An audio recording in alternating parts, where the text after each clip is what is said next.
Keith's an amazing guy. What is up? It is Red, the Rideshare Ginger, coming right back at ya, and finally gonna drop a video. It's not a 3-minute Thursday. I'm on my way to go switch around a Turo car and drop it off at O'Hare before I get back to my Saturday night of driving. But title of the video, you know, the truth about driving for rideshare. And I'm doing this a lot off the top of my head, and some stuff that I've like kind of been thinking about, but I'm probably going to be all over the place for the most part. But I just think people get into rideshare not realizing what they're getting into. And so I guess the first thing is, you're not going to make, you know, $80 an hour doing this, but you're also probably not going to make $10 an hour doing this. You're going to find something in that middle. It's all dependent on your market. Speaking to the Chicago market, you know, you're gonna be sitting in those 20s, those $20 per hour, somewhere right in there. And shoot, I think I missed my exit. Whatever. So you're gonna be sitting somewhere in that range, you know, those 20, somewhere in that $per hour range, more often than not. But you're not always gonna be there. There's gonna be days where you make $10 an hour and put in 8 hours. Just the simple truth of it. There's gonna be days where you put in 8 hours and make $35 an hour. Like, that shit happens too. But you're gonna kind of settle down right in that 20. You're gonna settle somewhere in the 20s. And to be honest, if you're gonna make this a full-time career, you're gonna need to put in the hours. And I say career, I don't think it's really a career for anybody. It's a job, you know. At the end of the day, it's a job. But you're gonna have to put in the damn hours. You're not gonna be able to get away, for the most part, for most of you with normal bills, doing just 40 hours a week.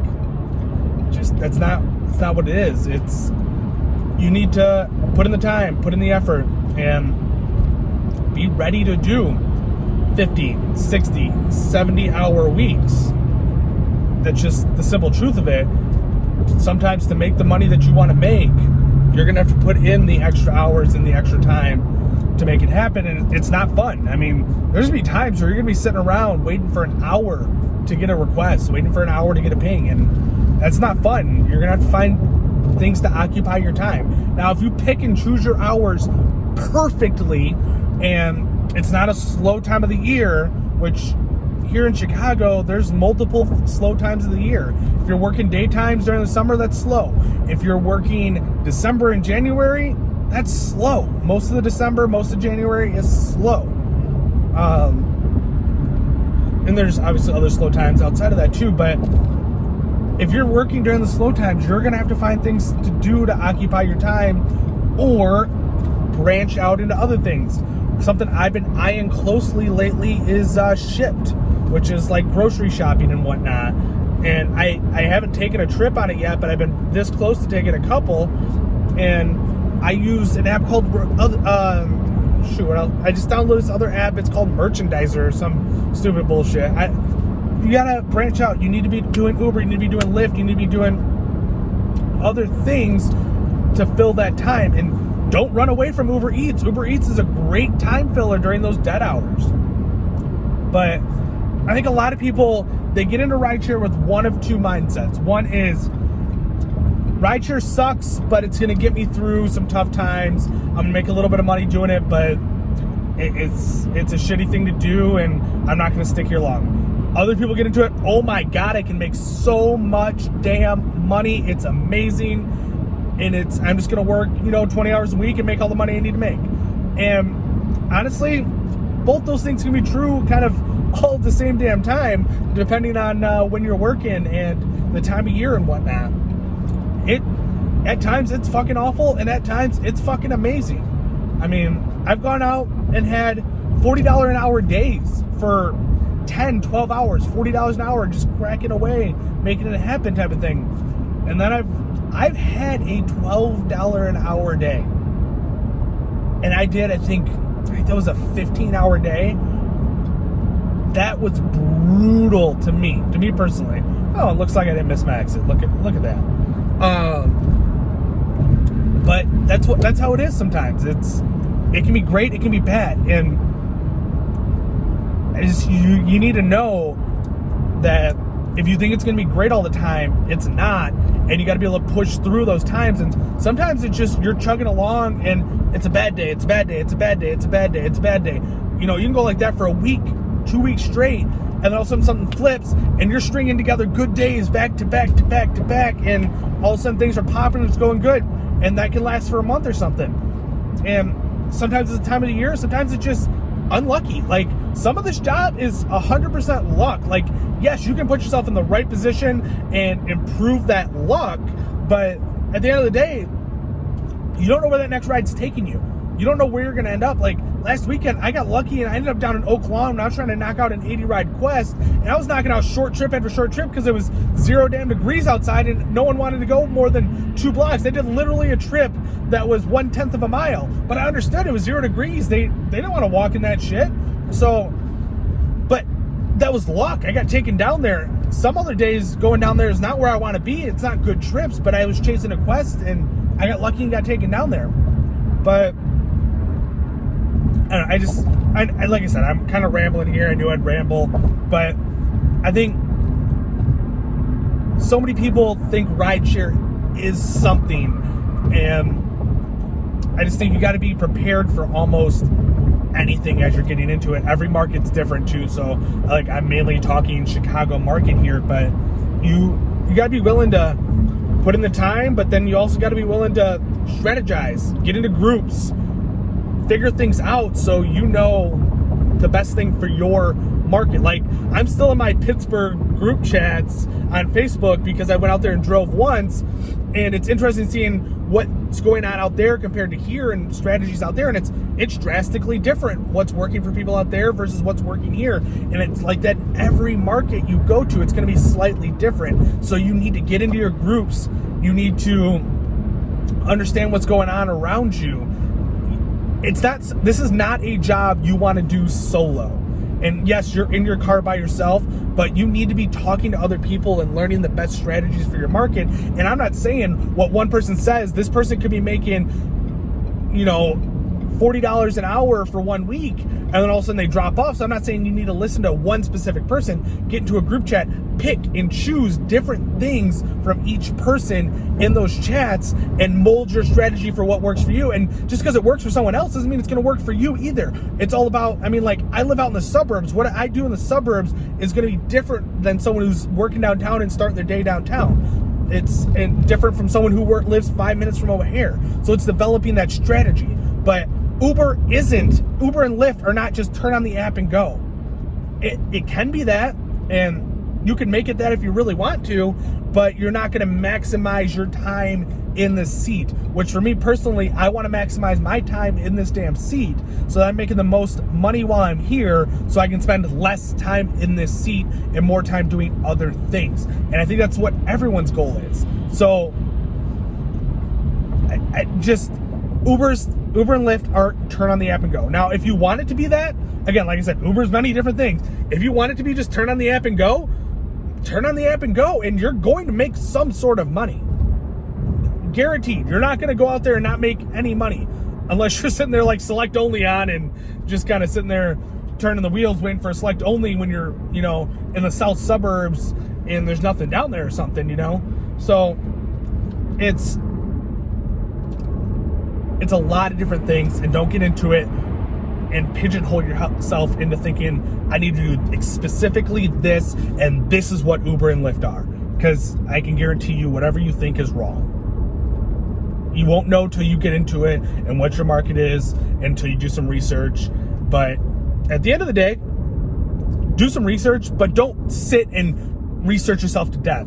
Do the research and then just get started. Like, the best thing you can do is just get going and then change and mold and adjust your strategy as time goes on. That's going to be the best thing you can do. And don't don't, like, some people like to sit there and research and study as much as they possibly can in every single group and this and that, and like wait, 6 weeks to turn on the app. Well, you just wasted, weeks worth of earnings that you could have had. You might mess up when you start, but you're not going to get deactivated in your first week unless you're absolutely just, dumb and don't know anything. But more often than not, you're going to survive that first week and you'll be fine. You'll get out of the first week and things will be all good for you. And you'll learn some things. You'll learn how to operate with passengers and you'll learn other things. Because that's the thing too, is like, you're dealing with people. At the end of the day, the way I look at it is I am sitting in a car, driving it on my butt, talking to people all day. That is my job. That is what I do. And that's the simplest form of it. But you got to learn how to read people. You got to learn how to, adjust the situation, deal with traffic, learn how to use your maps while having a conversation. Don't get into rideshare thinking, you know what, my passengers sit in the back and shut up, or are the opposite. People are like, you know what, my passengers better be talking to me the whole ride because I like to talk. So, oh, apparently my exit's blocked. That's great.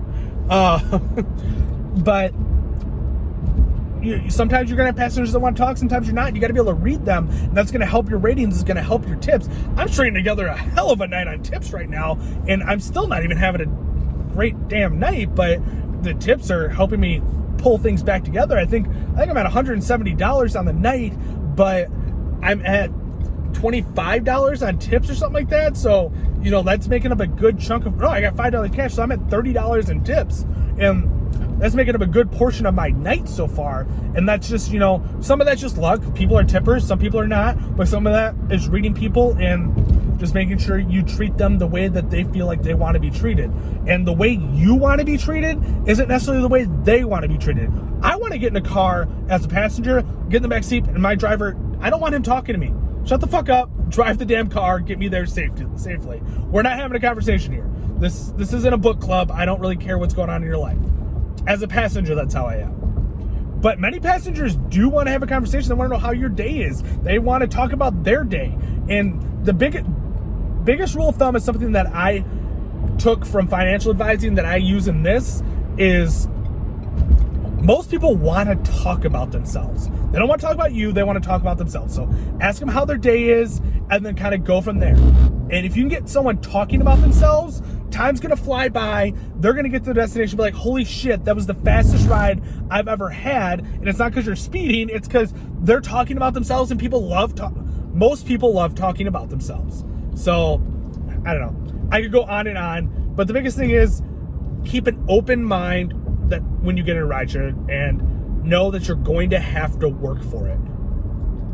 And put in the hours. And like, to me, this isn't really work. I'm sitting in a car, but you're gonna have to put in the hours. That's what I mean by work for it. You're not gonna be able to just put in no time and make the money.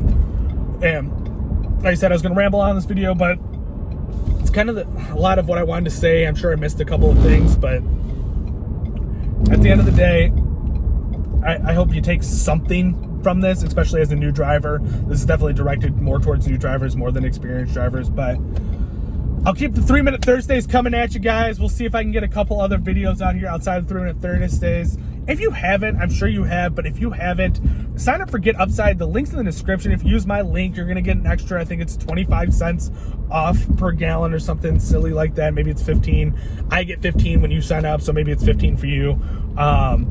I'm sure you signed up from my code or someone else's code, by watching videos. But if you haven't, link in the description. It's my first link. GetUpside. It's going to get you money off gas. And it's not a lot, but it adds up over time. Like, I think I've done $250, maybe $300 in there in 6 months or however long I had it. So, use it as you refer friends. It's going to benefit you. You get a little bit of what they're saving every single time they save. And it's a 2-tier referral, so when they refer somebody, you also get money from the person they referred to, and then it stops there. Like, if that person refers someone, you don't get anything from that, but you get 2 tiers. You get your referral plus their referral. So GetUpside, links in the description. But if you guys have any questions, post them, ask me, whatever you want to do. But till next time, guys, as always, I appreciate the views. I appreciate the likes. I appreciate the comments. Shit, I even appreciate the thumbs down. Give me the interaction on the damn thing. Like, thumbs down lets me know that you don't like the damn video, and maybe I won't do one like that again. So, whatever it is, guys, thanks. Appreciate it. Thanks for watching.